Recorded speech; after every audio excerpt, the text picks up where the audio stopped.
నమస్తే. ప్రస్తుతం మనం బక్కా జడ్సినతో ఉన్నాము. ఒకవైపు సమగ్ర కుటుంబ సర్వే అని చెప్పి దాంట్లో చాలా తప్పులు తడకగా జరిగింది. అందులో గందరగోళం జరిగిందంటూ కొన్ని కథనాలు వినిపిస్తూ ఉన్నాయి. దాంతోపాటు ఇప్పుడు ఏదైతే పట్టభద్రుల ఎన్నికలు రాబోతా ఉన్నాయి కదా! సో, దానికి బక్కా జడ్సన్ అన్న ఎమ్మెల్సీ అభ్యర్థిగా పోటీ చేయబోతా ఉన్నారు. అసలు ఏంటి వ్యూహాలేంటి? ఏం జరగబోతా ఉంది? ఏందనే అంశాల గురించి అన్నతో మాట్లాడదాం. నమస్తే అన్న. నమస్తే బ్రదర్. ఎట్లా చూడొచ్చు సమగ్ర కుటుంబ సర్వే చాలా అంశాలు వస్తూ ఉన్నాయి బయటికి. అసలు ఏం జరుగుతూ ఉంది? బీసీలకు సంబంధించి ముఖ్యంగా దాదాపు చాలా వరకు ఆ లెక్కలు తగ్గిపోయాయని మాట్లాడుతూ ఉన్నారు. ఏం చెప్తారన్న దీని గురించి? బ్రదరు, మామూలుగా రోజు రోజుకు ఎక్కడన్నా జనాభా పెరుగుతే కానీ తగ్గుతుందా? ఈ కుటుంబ సర్వే 2025 ఈ సర్వే ఏదైతే జరిగిందో క్యాస్ట్ సెన్సస్ తెలంగాణ జనాభా తగ్గింది. పోలిస్తే నేను మీకు పీడిఎఫ్ కూడా పంపుతా. ఇది 2014 సమగ్ర కుటుంబ సర్వే. మీ సైడ్లో స్క్రోలింగ్ కూడా చేయొచ్చు.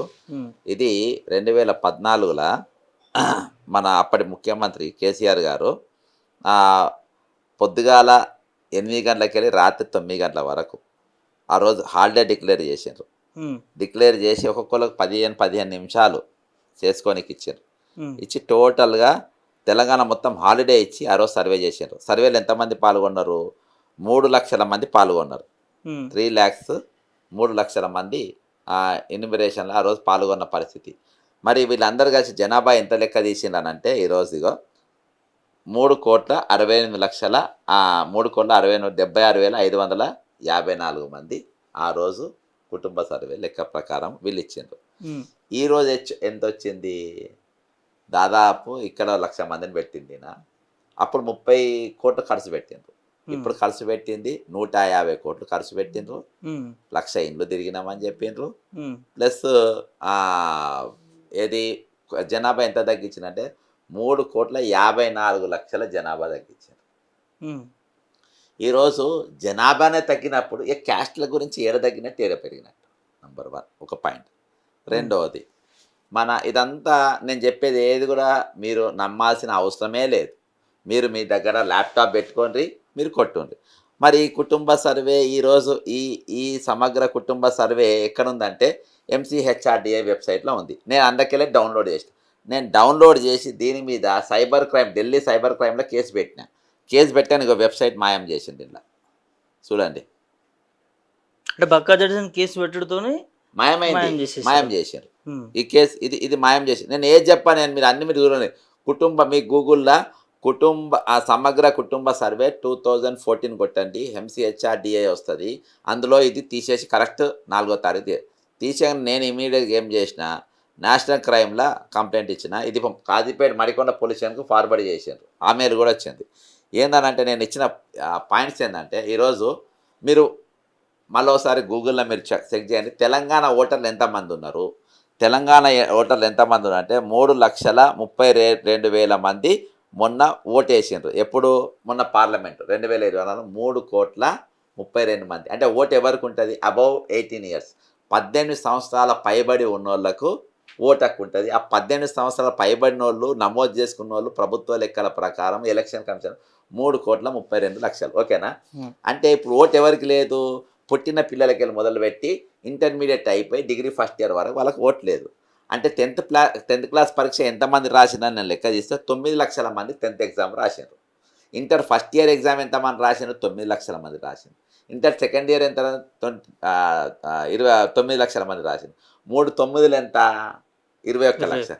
21 లక్షలు ప్లస్ ఓటర్లు 3,32,00,000 అంటే 3,56,00,000, 55 లక్షలు, 56 లక్షలు అప్రాక్సిమేట్లీ. ఓకేనా?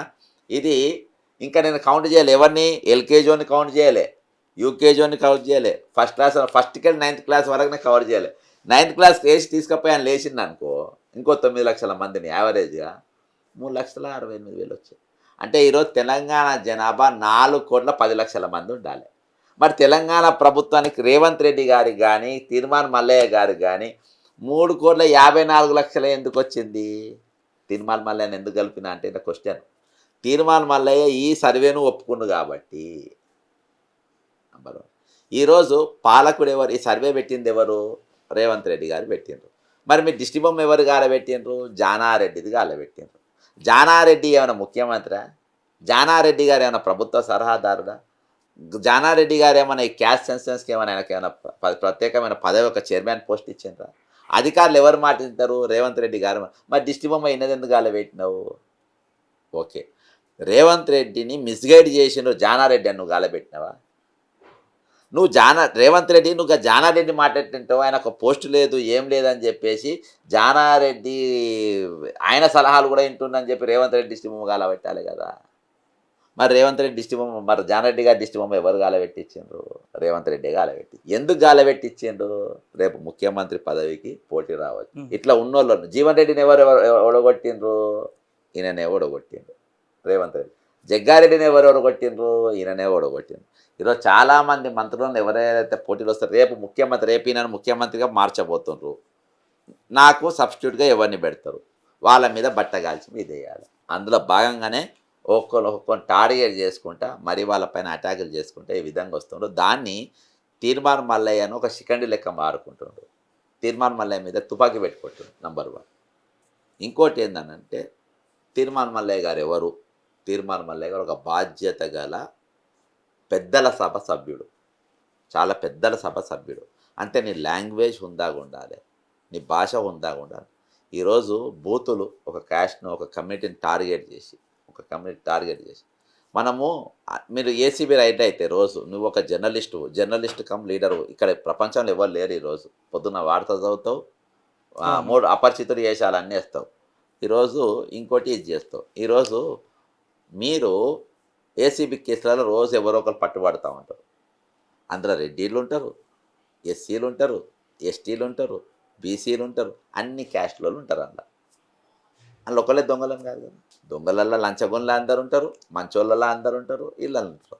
ఈరోజు కొండపల్లి సీతారామయ్య గారిని తీసుకోండి. ఆయన భూస్వాములు కానీ ఫీడలిస్ట్ కానీ గ్రామాలలో ఎస్సీ ఎస్టీ బీసీల పైన జరుగుతున్న దాడులు, వాళ్ళ భూమి గుంజుకొని దానిపైన ఆయన ఒక రెడ్డి ఆయన పెట్టిండు.